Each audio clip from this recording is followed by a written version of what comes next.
জোর করে মানুষকে খ্রিস্টান বানানোর ধান্দা, এটা কি একটা বিরক্তিকর ব্যাপার। আপনারা শুধু দেখে যান এখানে কি হচ্ছে। No, your English is good. Okay, thank you. How long have you been here? 2.5 years.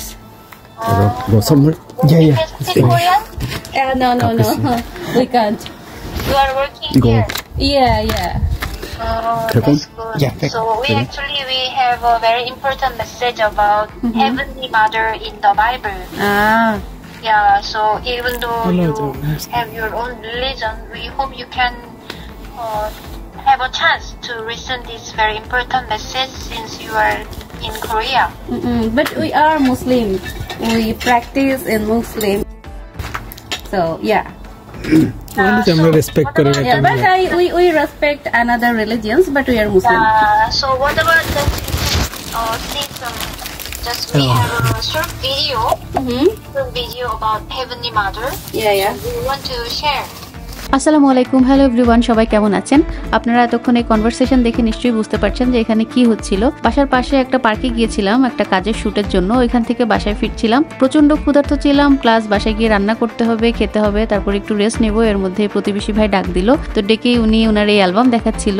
এই অ্যালবামটা খুবই ইন্টারেস্টিং। এখানে উনি বিভিন্ন দেশের কারেন্সি কালেক্ট করে। তো আমাদেরকে জিজ্ঞেস করছিল যে কোন দেশ। তো আমরা বললাম যে আমরা বাংলাদেশ থেকে। তখন বাংলাদেশে একটা 10 টাকার নোট দেখালো, বললো যে এটা তোমাদের দেশের না? পরে দেখলাম যে হ্যাঁ, এটা আসলেই বাংলাদেশে অনেক আগের পুরনো একটা 10 টাকার নোট। তো আমাদেরকে জিজ্ঞেস করছিল যে আমাদের কাছে আর বাংলাদেশি কোনো নোট আছে কিনা, যদি থাকে তাহলে যেন ওনাকে দেই, উনি এই অ্যালবামে সংগ্রহ করে রাখবে। তো আমার কাছে একটা 100 টাকার নোট ছিল, ওইটা আমি ওনাকে দিলাম। উনি ভীষণ খুশি ওই নোট পেয়ে। তো এখানে একটা নোট দেখাচ্ছিল কোরিয়ান 1 ট্রিলিয়ন ওন মেবি। তো বললো যে এই টাকা দিয়ে এরকম একটা বাড়ি কেনা যাবে এরকম। এটা খুবই রেয়ার একটা নোট, যেটা উনি ওনার সংগ্রহে রেখেছে, এবং এটা দেখতেও খুবই সুন্দর, একদম গোল্ডেন কালার। তো যাই হোক, এরপর উনি ডেকে নিয়ে ওনার বিভিন্ন ধরনের গাছ, তারপরে ফুল ফলের গাছ, বিভিন্ন কিছু দেখাচ্ছিল, কোনটা কোন দেশের গাছ, কোনটার বয়স কত, কোনটার নাম কি, এইসব কিছুই চেনাচ্ছিল। তারপর ওনার নিজের গাছ থেকে আমাকে ফুল ছিঁড়ে দিচ্ছিল, বললো যে এটা তুমি নিয়ে যাও, ফুলের টবে রাখবা, তারপর এটাকে মাটি দিয়ে রাখলে এটা আবার গাছ হবে। তা আমি অত সুন্দর সুন্দর গাছ দেখে ভিডিও করছিলাম। তো উনি আবার বলছিল এটা ভিডিও করো, ওইটা ভিডিও করো। তো বলছিল যে ল্যাঙ্গুয়েজ জানো? তো বললাম যে না, আমরা কোরিয়ান ভাষা জানি না। দেন বললো ইংলিশ পারো? বললাম যে হ্যাঁ পারি। তারপর বললো যে আচ্ছা হ্যাঁ, আমার এক ফ্রেন্ড আছে, সে হচ্ছে ইংলিশ টিচার, দাঁড়াও ওকে কল করছি, ওর সাথে কথা বলো।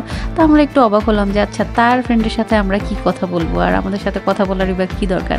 তো যাই হোক, উনি সাথেই ফোন করলো, ফোন করে ধরাই দিল। ওমা, ধরার পরে তো আর বুঝতে 1 মিনিটও বাকি রইলো না। হাই হ্যালো কেমন আছো বলার পরেই শুরু করে দিছে হোলি মাদার, বাইবেল, এই সেই। তখন তো আমরা বুঝে গেছি ও আচ্ছা, এটা পুরনো কেস। কারণ এই ধরনের খপ্পরে এর আগেও আমরা অনেকবারই পড়েছি।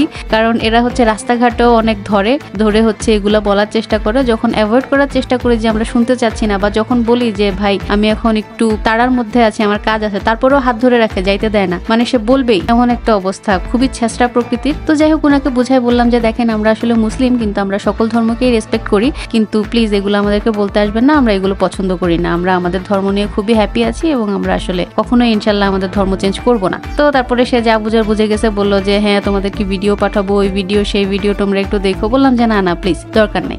এর আগে এরকম খপ্পরে বহুবার পড়েছি। কিভাবে? সেটা হচ্ছে আমি যখন প্রথম কোরিয়াতে আসি, আমার জানা ছিল না যে ব্যাপারগুলো এরকম। তো আমার হাজবেন্ড আগেই আমাকে সতর্ক করে দিয়েছিল যে এখানে কিন্তু এরকম রাস্তাঘাটে হাঁটার সময় ধরে, তারপরে বাসায়ও আসে এই ধরনের। তো আমি তখন নতুন কিছুই বুঝতাম না। দেখা গিয়েছে যে একটু বের হয়েছি, তখন হঠাৎ করেই তারা পাশ থেকে এসে কথা বলা শুরু করে, এবং এরা সবসময় অনেক কিছু বোঝানোর চেষ্টা করতো, এবং এরা সবসময় কোরিয়ান ভাষাতেই কথা বলে। তো বলি যে আমি আসলে কোরিয়ান ভাষা জানি না। তো এটা বলার পরেও তারা জোর করে কোরিয়ান ভাষায় বোঝানোর চেষ্টা করে। তারপরে বলে ইংলিশ পারো, বাংলা পারো, ওই পারো, সেই পারো, ঠিক আছে তাহলে কালকে ইংলিশ বলতে পারে এরকম একজন নিয়ে আসবো, এটা সেইটা। ইভেন এরা বাসায়ও এসেছিল কয়েকবার আমার। তা আমি তো খুবই হতভম্ব যে ভাই কি ব্যাপার, অদ্ভুত ভাবে এসে বাসার দরজা নক করে, তারপর দরজা খুললে এই সেই বলতে থাকে। তা আমি একদমই সাইড দেই নাই, পাত্তাও দেই নাই, এবং বাসায় ঢোকা তো দূরের কথা, বাসার বাইরে থেকেই টাটা বাই বাই করে দিয়েছি।